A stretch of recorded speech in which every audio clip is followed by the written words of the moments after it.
Episode 13, and nearly at the end of the 14 episode marathon of our collecting trip. In this episode we return to the Black Lake to have another go at finding a rivulus we were told was red, and could be another place our red rivulus, Limaphysium letitia, could be found. The last place we fished was difficult to fish, so we found a better place further round, which was mostly overgrown with vegetation, but gaps made fishing easier. Only problem was balancing on a sunken branch, while holding the net in one hand and the camera in the other. I found a few rivulus quite quickly, and they kept coming. The water was pH 7 and the GH was less than 1, not the usual pH 6 as most of the biotopes in this area.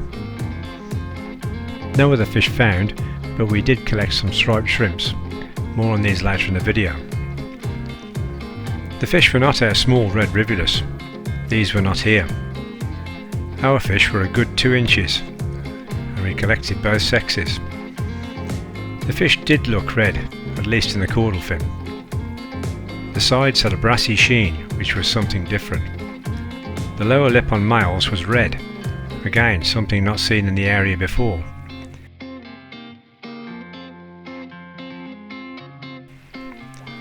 These are a few shots of the male taken in the UK. I cannot put a name to this one, although it's certainly in the Rivulus limoncoche group. This group comprises a lot of species, but limoncoche is known from the Letitia area. I took quite a few shots in different lights, as you can see. You can see the red in the caudal in some shots, which is probably where the red rivulus tag made things confusing. As yet I haven't had any eggs from this one, but I keep trying. The shrimp we caught was Euryrhynchus amazoniensis. A friend of mine, John Trigg, had some a few years back.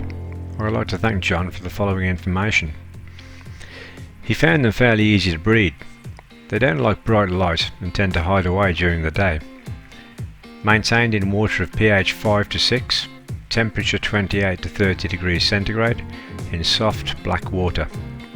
Lots of leaf litter on the bottom. Whilst it's illegal to export shrimp from Colombia, a few often appear as contaminants in shipments. These are a few extra pieces and updates from previous videos. The rivulus we collected on the Calderon Trail are most likely Anablepsoides ophiomymus. Splitters, however, may find something to describe them as something else in the future. I doubt this area has been extensively fished for rivulus before, although Steve has been up here in previous years on a flying visit. The first young are growing in the UK hatchery now and are a surprisingly bright orange colour. These are a couple of close-up photos of the young, which are about 2 centimetres. It will be interesting to see what they turn out like. I find a 50% water change in cold fresh rainwater triggers breeding. Also, feeding adult brine shrimp results in 3 to 4 eggs the next day. Meanwhile, at this time I have about 25 eggs in development. Hopefully a few pairs can be distributed later on. One earlier spelling mistake for the sake of accuracy. The Rio Picuna should be Rio Picuna, spelt Pichuna.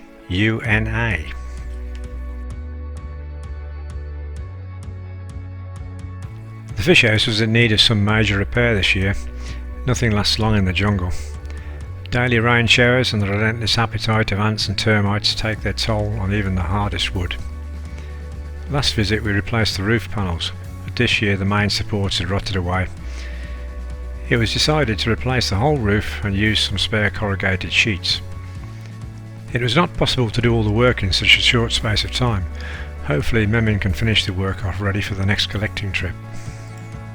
This is what it looked like in 2006, and this is what it looked like in 2012.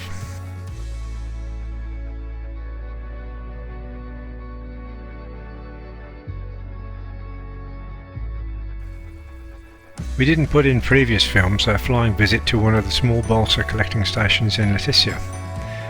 A balsa is a floating house built on logs. These are usually where people live, but ponds and tanks are put around filled with fish brought in by local fishermen. These are packed off to bigger exporters for shipping worldwide. At the time we visited, they had a lot of catfishing. One fish we put in the photo tank was Corydoras armatus. Lots of Corydoras in one of the ponds. These are Otocinclus, and these are mostly whiptails. We caught a few whiptails just about everywhere we fished this year.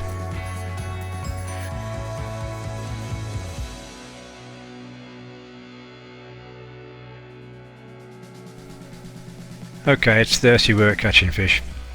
Ice cold beer and plantain crisps. On a Sunday off, it's nice to nip over the Brazilian border to Tabatinga. Entertainment is provided at the Camara. It's basically a tin roof building outside town where there is music and dancing, and buckets of beer smothered in ice. In the final film, we're on our way back and spending a day with our Colombian exporter in Bogota. I look around the fish house with a video camera to round things off. As usual, please hit the subscribe button and notification bell to keep informed of future films in work. Thank you for watching.